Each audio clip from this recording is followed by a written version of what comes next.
નમસ્તે વિદ્યાર્થી મિત્રો, ઓનલાઈન શિક્ષણમાં આપ સર્વનું હાર્દિક સ્વાગત છે. આજે આપણે ધોરણ 7 હિન્દી જેમાં બીજા પાઠનું રિવિઝન કરીશું. તો બધા જ વિદ્યાર્થી મિત્રો પોતાની એસએમ ખોલે અને પેજ નંબર 7 ખોલે. હવે જોઈએ તો આપણે પહેલો પ્રશ્ન આપણને આપેલો છે કે નીચેના વિકલ્પનો સહી વિકલ્પ ચૂનકર લીખીએ. જેમાં પહેલું છે કે નરેન્દ્ર લડકે કો ક્યા દિયા. નરેન્દ્રને લડકે કો ક્યા દિયા, તો કે चवन्नी. क्या दिया? चवन्नी. बीजू समारोह के मुख्य अतिथि कौन थे, तो के महादेव गोविंद रांडे. बराबर. त्रीजू स्वागत समिति के सदस्य रांडे को किस ओर ले जाने का प्रयास कर रहे थे, तो के मंच पर. चौथू किसे ढूंढने के लिए पूरी टीम लग गई, तो के कप्तान को. पांचवों न्यू इंग्लिश हाई स्कूल कहाँ है, तो के पूना में. कहाँ है? पूना में.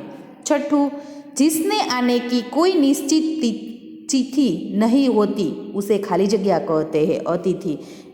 जिसके आने की कोई निश्चित तिथि नहीं होती, चिट्ठी नहीं पण त आवशे त्यां तिथि सुधारी नाखजो बाळको. बराबर. तेने अतिथि कहेवामां आवे के जेनी तिथि नक्की होती नथी ते.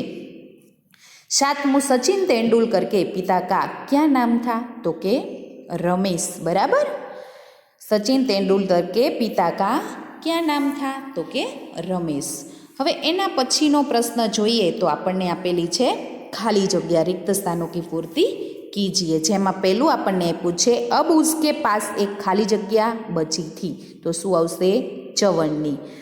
बीजू समारोह के मुख्य खाली जगह थे मुख्य न्यायाधीश महादेव गोविंद रांडे. बराबर. तो शू आवशे? अतिथि. त्रीजू सुबह उठते ही पूरी कोच मैनेजर के साथ खाली जगह के लिए तैयार थी, तो के अल्पहार के लिए. चौथू कई खाली जगह उसके कदम चूमने लगे, तो शू आवशे? विश्व रिकॉर्ड. बराबर. पांचमू हजरत अली आज के खाली जगह की जांच करने गए, तो के खजाने की. छठू किसी के धन माल की खाली जगह मत करो, शू आवशे? लालसा. लालच नहीं पण शू आवशे? लालसा. હવે એના પછીનો પ્રશ્ન આપણને આપ્યો છે કે નિમ્નલિખિત પ્રશ્ન કે ઉત્તર એક એક વાક્ય में लिखिए. तो પહેલો પ્રશ્ન આપ્યો છે कि शिवलिंग खरीदने के बाद नरेंद्र के पास कितने पैसे बचे थे, तो कि शिवलिंग खरीदने के बाद नरेंद्र के पास एक चवन्नी बची थी. बीजो प्रश्न नरेंद्र के बालक की जान क्यों बचाई. नरेंद्र ने बालक की जान क्यों बचाई, तो कि उसने नज़र में यह उसका प्रथम कर्तव्य था इसलिए. बराबर. पेज नंबर 8 ऊपर. ત્રીજો પ્રશ્ન આપણને આપેલો છે कि स्वयं सेवक आगे चलकर किस नाम से प्रसिद्ध हुआ, तो कि स्वयं सेवक आगे चलकर गोपाल कृष्ण गोखले के नाम से प्रसिद्ध हुआ. चौथो प्रश्न आपने आपेलो छे कि सचिन तेंदुलकर किस टीम का कप्तान था, तो कि सचिन तेंदुलकर भारत की अंडर-14 क्रिकेट टीम का कप्तान था. बराबर. 14. હવે પાંચમું हजरत अली ने कौन सी मोमबत्ती बुझाकर कौन सी मोमबत्ती जलाई, तो कि हजरत अली ने राज्य की मोमबत्ती बुझाकर अपनी मोमबत्ती जलाई. सातमू हजरत अली कैसे शासक थे, तो कि हजरत अली बहुत प्रामाणिक शासक थे. હવે એના પછી સાતમું नरेंद्र बड़ा होकर किस नाम से प्रसिद्ध हुआ, तो कि स्वामी विवेकानंद के नाम से प्रसिद्ध हुआ. आठमूँ इस प्रसंग में नरेंद्र में कौन कौन सी गुण नजर आती है, तो कि इस प्रसंग में पता चलता है कि नरेंद्र वस्तु की अपेक्षा व्यक्ति को अधिक महत्व देती है. उसकी नज़र में मानता का स्थान सबसे ऊंचा है. बराबर. नवमूँ द्वार पर रांडे को देखकर स्वागत समिति के सदस्यों ने क्या किया, तो कि द्वार पर रांडे को देखकर स्वागत समिति ने सदस्यों को उन्हें सम्मानपूर्वक मंच की ओर ले जाने का प्रयास किया. 10वां प्रश्न आप्यो छे कि सफलता के आधार क्या क्या है, तो कि सफलता के आधार क्या है, तो कि लक्ष्य के प्रति एकाग्रता, अविरत अभ्यास, कठोर मेहनत और लगन ही लगन ही सफलता के आधार है। 11वां प्रश्न है कि हमारे पुरखों ने क्या कहा है, तो के क्या कहा है, तो कि किसके धन माल की लालसा मत करो, माँ गधः कश्य स्वीदनम, बराबर, कोईनी धननी अपेक्षा राखशो नहीं। हवे एना पछीनो आपणे प्रश्न जवाब आप्या छे कि 4-5 वाक्यमां उत्तर लखो। तो पहलो प्रश्न है कि रांडे को किसने रोका, क्यों, तो कि रांडो ने द्वार पर स्वयंसेवक ने रोका। क्यों रोका था, तो कि पूना के न्यू इंग्लिश हाई स्कूल में समारंभ हो रहा था। प्रमुख द्वार पर निश्चित स्वयंसेवक को यह जिम्मेदारी सौंपी गई थी कि वह उन्हें अतिथि को प्रवेश दे जिनसे पास निमंत्रण होय। ओले रांडे समारोह के मुख्य अतिथि थे, परंतु उसके पास निमंत्रण पत्रक नहीं था, इसलिए स्वयंसेवक ने उन्हें रोका। बीजो प्रश्न, कोच, मैनेजर और सभी साथी खिलाड़ी क्यों दंग रह गए, तो तेनो जवाब है कि अल्पाहार के लिए सब हाजिर थे, परंतु टीम के कप्तान दिखाई नहीं दे रहा था। पूरी टीम उसे ढूंढने लग गई थी, पर वह कहीं नजर नहीं आया। आखिर किसने उसे उसके कमरे को गैलरी में देखा। वह एक हाथ में गेट दीवार पर फेंक रहा था और जब उसके टकरा कर वह वापस आता था तो वह दूसरे हाथ से गेट को बल्ले से खेलता था। क्रिकेट के पेज नंबर 9 पर क्रिकेट के प्रति टीम के कप्तान को ऐसा लगता देखकर कोच ने सोचा कि मैनेजर और साथी खिलाड़ी चकित हो गए। शू चकित थई गया के एम नहीं थयुं कि आ क्या गयो एम। एना पछी आपणे आप्युं छे आगळनो प्रश्न कि राजकाल का काम कैसे अच्छी तरह से चल सकता है, तो कि हजरत अली राजकाज के लिए राज को मोमबत्ती जलाते थे और अपना काम करने के लिए वह राज की मोमबत्ती बुझाकर अपनी मोमबत्ती जलाते थे। निजी काम के लिए राजा की मोमबत्ती जलाना उनकी दृष्टि में चोरी और हरामखोरी थी। राजकाल में हजरत अली को प्रामाणिकता रखी जाए तो ही वह अच्छी तरह से चल सकता है। चौथुं જોઈએ तो कि स्वयंसेवक ने रांझे की क्या कहा, तो कि स्वयंसेवक ने रांझे से कहा कि जिसके पास निमंत्रण पत्र हो उसको मैं प्रवेश देने के लिए मुझसे कहा गया था। आपके निमंत्रण पत्र की मांग करके मैं अपना वही कर्तव्य निभा रहा था। अब स्वागत समिति के लोग ही बिना निमंत्रण पत्रक आपको मंच पर ले जा रहे हैं। यह लोग ही रोड़ा अटकाइए तो मैं अपना फर्ज कैसे निभा सकूंगी। भेदभाव की नीति मुझसे नहीं करनी चाहिए, बराबर।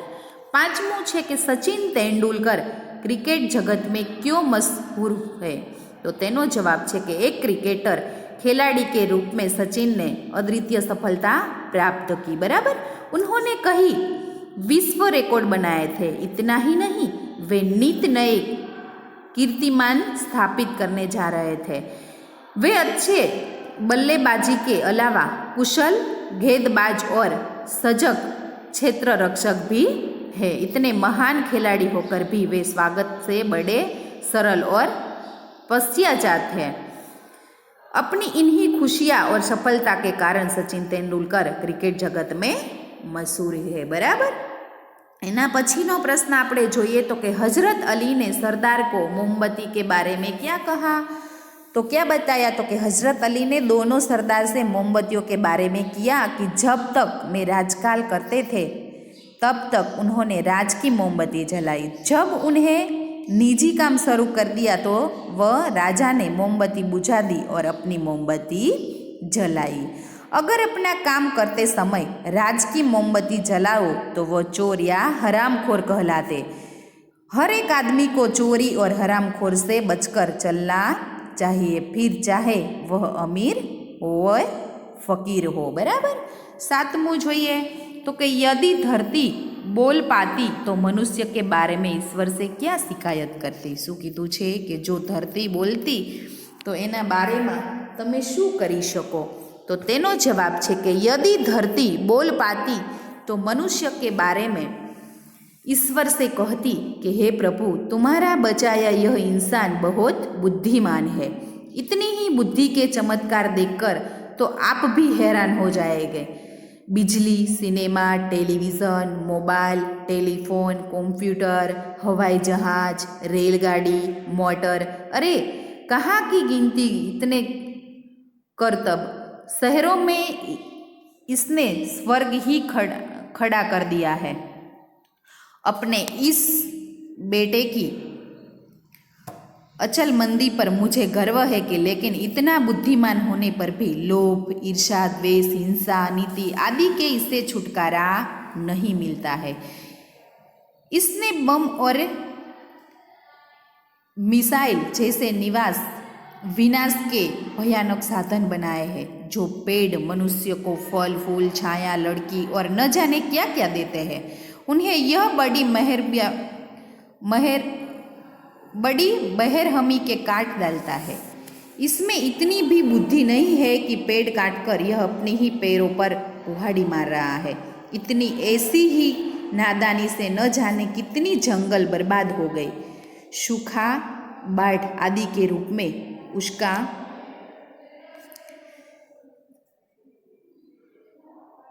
उसका परिणाम भी बहुत भुगत रहा है। फिर भी इसने आंखों नहीं खुलती। हे प्रभु, अब आप ही इसे समझाइए और राह पर लाइए। बराबर। एना पछी आपने पूछे कि एक वाक्य किसने किसी से कहे है, तो तेमां જોઈએ तो पहलू आपने पूछे कि अब मेरी माँ मुझे मारेगी, तो बच्चे ने नरेंद्र से कहा है। तो कोई बात नहीं, यह लो चवन्नी, तो नरेंद्र ने बच्चे से कहा है। त्रीजू आई पूछे कि इस बालक की जान बचाता मेरा कर्तव्य है, ते नरेंद्र कोने के छे? लोकोने के छे। चौथू, तब आप प्रवेश न कर सकेंगे, तो स्वयं सेवक गोपाल कृष्ण गोखले ते महादेव गोविंद रांडे ने के छे। पांचमू, मेरी पास तो निमंत्रण पत्रक नहीं है, तो महादेव गोविंद रांडे ए स्वयं सेवक ने के छे। बराबर। હવે એના પછીનો ત્રીજો પ્રશ્ન આપ્યો છે કે સહી વાક્यांश चुनकर पूरा वाक्य फिर से लिखिए। तो पहलू वाक्य આપ્યું છે કે छोटा बच्चा सामने से आ रही मोटर से શું बिल्कुल बेखबर था। बराबर। बीजू આપ્યું છે तो वस्तु से व्यक्ति का अधिक महत्वपूर्ण है। बराबर। ત્રીજું આપ્યું છે कि हजरत अली राज के खजाने की खोज जांच करने गए। बराबर। तेनो जवाब शू आवशे? जांच करने गए। बराबर।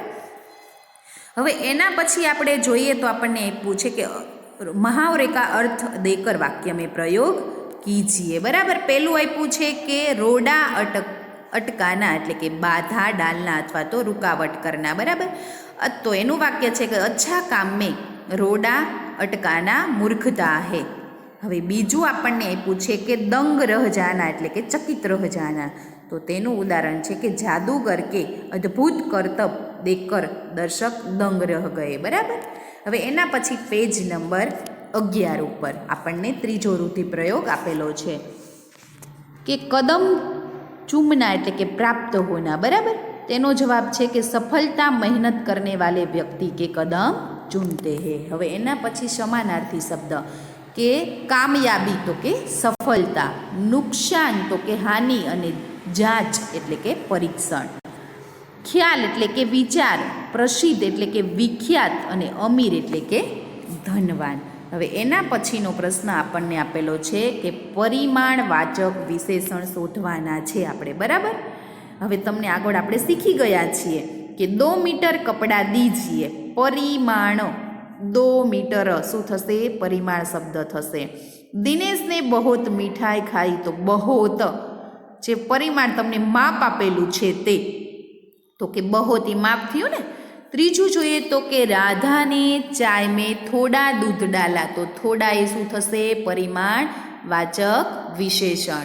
चौथू, मीना ने 1 किलो हल्दी ली, तो 1 किलो ए शू थशे? परिमाणवाचक विशेषण। बराबर। હવે એના પછી ચોથો પ્રશ્ન છે કે સાર્વનામિક વિશેષણ ગોતવાનું છે। બરાબર। તો એમાં પહેલું આપ્યું છે કે વે લડકે ખેલ રહે હે। વે એ શું થયું? સાર્વનામિક। બીજું तुम्हारा काम पूरा हो गया तो तुम्हारा थયું એ सार्वनामिक विशेषण यही पेंसिल हिरल की है तो यह शू थયું सार्वनामिक विशेषण वह लड़की पढ़ रही है तो वह शू थशे सार्वनामिक विशेषण सरला को कोई खिलौना दो कोई थशे जो अहींया कोई एटले के कोई पण एम तो ए शू थशे आपणुं सार्वनामिक विशेषण। तो अहींया આપણે બીજા પાઠનું રિવિઝન પૂરું થાય છે। જય હિન્દ, વંદે માતરમ, અસ્તુ।